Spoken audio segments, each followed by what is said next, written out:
Welcome to Living by Grace, where God's Word brings peace, hope, and strength for your everyday storms. Sa gitna ng bagyo mo, naroon si Jesus. Isang napakagandang katotohanan na pag-uusapan natin ngayong gabi. May mga bagyo sa buhay na parang walang katapusan. Yung tipong nagdasal ka na pero tila walang sagot.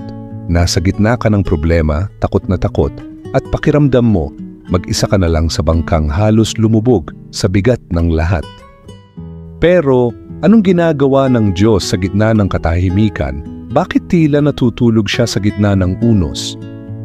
Sa episode na to, pag-uusapan natin ang sandaling yon, yung panahon bago pa siya dumating. Yung oras ng takot, duda, at kawalan ng pag-asa. At kung paanong kahit di mo pa siya nakikita, gumagawa na pala siya ng paraan para sagipin ka. Dumarating si Jesus sa gitna ng bagyo mo. Marcos 6:48. Mga 3:00 ng umaga, pumunta si Jesus sa kanila, naglalakad sa ibabaw ng tubig. Naranasan mo na bang may bagyong dumaan sa buhay mo na tila binago ang lahat ng direksyon? Sa Marcos 6, inutusan ni Jesus ang mga disipulo na maunang pumunta sa Bethsaida habang siya naman ay nag-isa para manalangin. Hindi naman dapat malayo ang biyahe sa bangka, pero habang nasa laot sila, sinalubong sila ng malakas na bagyo at naligaw sila ng landas. Ganyan din ba ang pakiramdam mo ngayon? Baka hindi mo rin naman balak mapunta sa sitwasyon mo ngayon, sa trabaho, sa relasyon, o sa pinansyal mong kalagayan.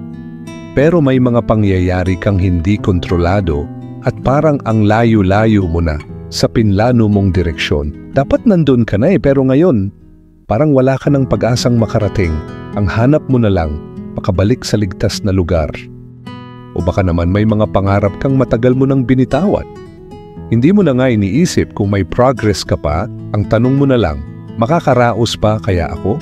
Pero anong ginagawa ni Jesus sa mga ganong sandali ng desperasyon? O baka naman may mga pangarap kang matagal mo nang binitawan, hindi mo na nga iniisip kung may progress ka pa, ang tanong mo na lang, makakaraos pa kaya ako? Pero anong ginagawa ni Jesus sa mga ganong sandali ng desperasyon? Sabi sa Mark 6:48, mga 3:00 ng umaga, pumunta si Jesus sa kanila, naglalakad sa ibabaw ng tubig. Pansinin mo, hindi niya sila pinasunod sa kanya. Alam ni Jesus na hindi na nila kaya siya na mismo ang lumapit. At ganun din siya sa'yo, sa oras na wala ka ng lakas lumapit, siya mismo ang lalapit. Hindi siya tumayo sa dalampasigan para sumigaw ng kaya mo yan o dapat ganito ang ginawa mo. Hindi lecture ang dala niya, milagro. Kasi pag nasa gitna ka ng bagyo, pagod, takot, at halos malunod sa problema, ang kailangan mo hindi sermon, kundi Savior. At yun ang ginawa ni Jesus. Hindi niya hinintay na makalapit sila. Siya ang pumagitna sa bagyo. Siya ang naglakad sa tubig. Siya ang lumapit para iligtas. Ganyan kabuti ang Diyos. Hindi lang siya tagapagligtas sa dulo ng kwento. Siya rin ang kasama mo sa pinakamasakit na kabanata ng buhay mo. Yan ang diwa ng Ebanghelyo. Hindi lang si Lord ang Diyos na nag-uutos mula sa malayo. Lumalapit siya, sumusugod siya sa gitna ng bagyo mo. Bit-bit ang sakit, takot, depression, at pagkadismaya, dumarating siya para sa'yo. Baka ngayon, pakiramdam mo iniwan ka na. Tahimik, madilim. Walang kasagutan, pero tandaan mo, hindi ka nag-iisa. May Diyos na patuloy na lumalapit. Kahit hindi mo pa siya nakikita, gumagawa na siya ng paraan. Sabi nga sa John 14:18, hindi ko kayo iiwan o pababayaan na parang mga ulilang nasa bagyo, babalikan ko kayo.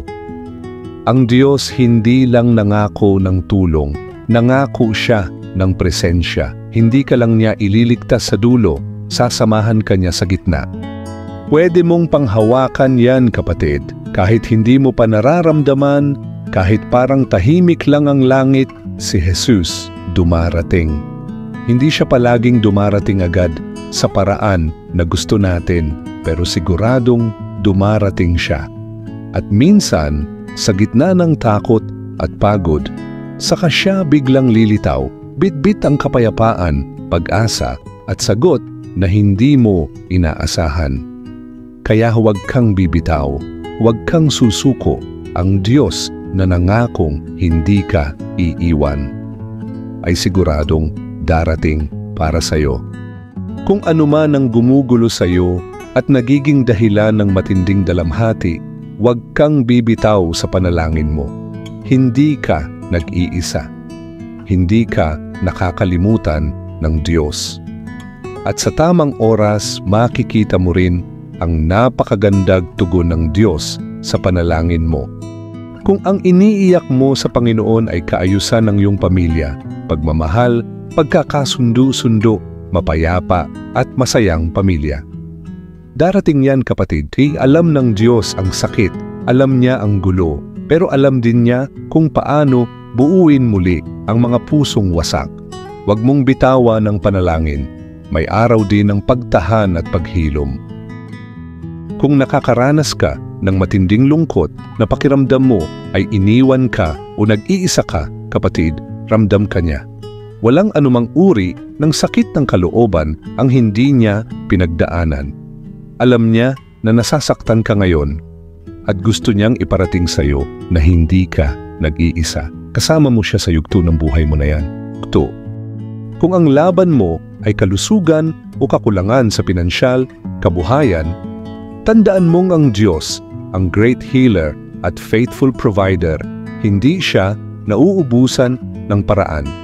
At darating siya, dala ang biyayang saktong-sakto sa pangangailangan mo. Kaya kahit pagod ka na, kumapit ka pa dahil sa dulo ng paghihintay, nandoon ang himala. Panginoon, salamat po sa paalala na kahit mahirap ang sitwasyon, hindi kami nag-iisa. Alam mo ang bawat luha, ang bawat panalangin na tila matagal nang walang sagot. Kung pagod na po kami sa paghihintay, palitan mo ng pag-asa ang aming kapaguran. Kung unti-unti nang humihina ang aming pananampalataya, palakasin mo kami muli. Sa mga nangangarap ng maayos na pamilya, ng kagalingan, ng trabaho, ng direksyon, ikaw ang aming pangako at pag-asa. Turuan mo kaming maghintay na may tiwala, magpatuloy na may pananampalataya at umasa na may kapayapaan sa puso. Sa iyo po namin isinuko ang lahat dahil alam naming sa tamang oras darating ka at sapat ang biyaya mo sa pangalan ni Jesus. Amen. Kung nakausap ka ni Lord sa video na to, i-share mo ito sa iba para sila rin ay mapalakas. Don't forget to like, follow, and subscribe to Living by Grace for more faith-filled content. And always remember, you are not alone. God is moving, even in the waiting. Magandang gabi, kapatid. Shalom, shalom.